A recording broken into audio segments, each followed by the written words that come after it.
listen to the sound and settings, views of Al Uhud as we walk and record this walk.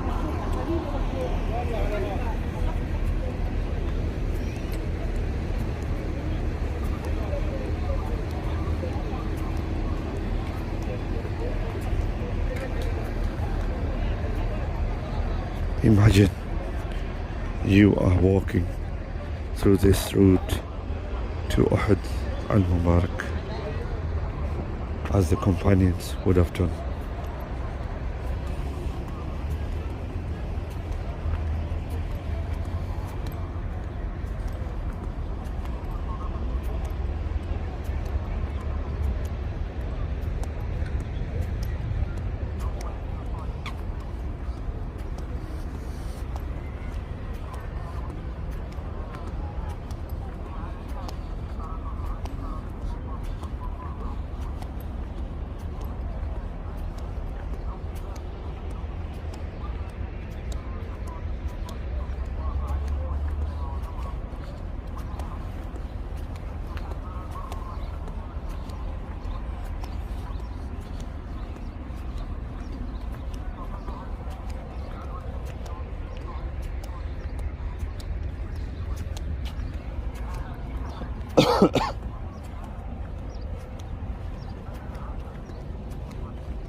The life becomes a blessing, everything becomes a blessing. So obviously whatever happened in the Battle of Uhud, the companions that came, something important, because a lot of people think that, say wrongly, that the companions that came down is because they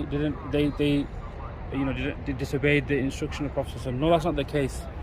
They also thought, they were following, according to their understanding, the instruction of the Prophet, because they thought that the battle is over. They thought their ijtihad was that the Prophet said, till the battle finishes, stay here. Yeah, the other companions were the opinion that the Prophet said, stay here until I tell you. So the ones that came down, they said they were of the opinion that, until the battle is over. So that's why they came down.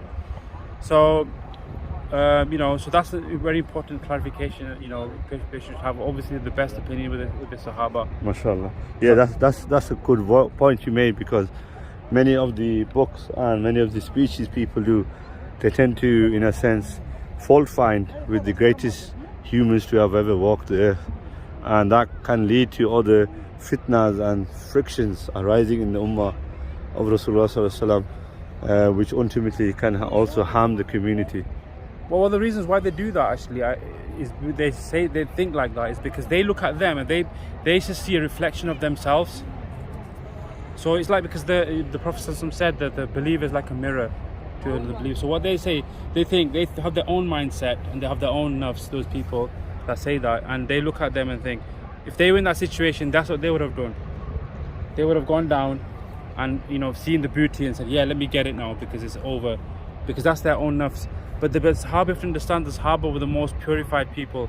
They were not like us, yeah, after dunya, after greed, yeah, they were purified. They were their only purpose and their only intention was to please Allah subhanahu wa ta'ala. So the person should even think, have that thought in his mind that Sahaba were knows billah after dunya or greedy for dunya or booty. They only came, they only followed the instruction of the Prophet ﷺ, which was that they thought that it was the battle was finished. Inshallah.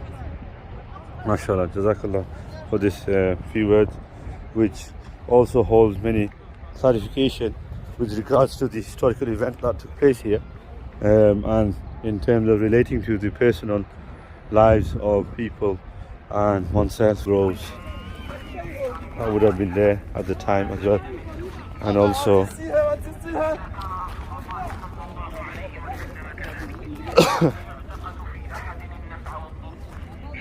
how hard it would have been to walk all this route from Medina with all the weaponry that they all had. The original battlefield was slightly wider where the masjid is around here, and the graves were also slightly moved from a closer location due to flooding which exposed many of the grave sites.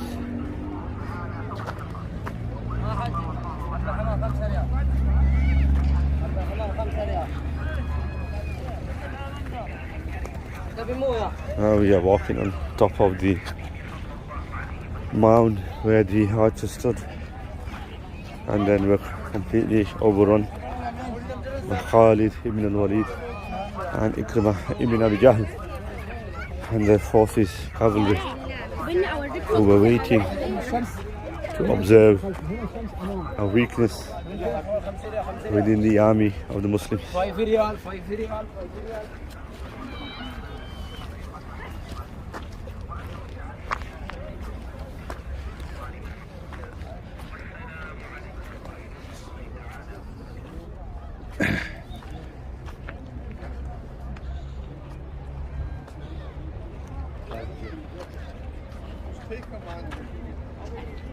Did Malik?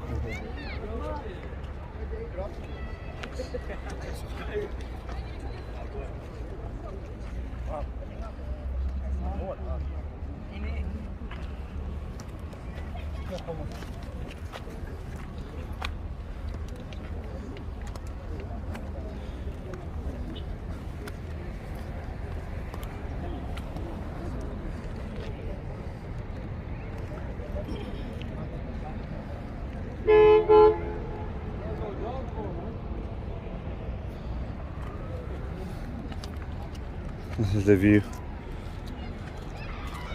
from the mount where the 50 archers stood and where Khalid ibn Walid came round this way and completely overrun the Muslim army. Subhanallah.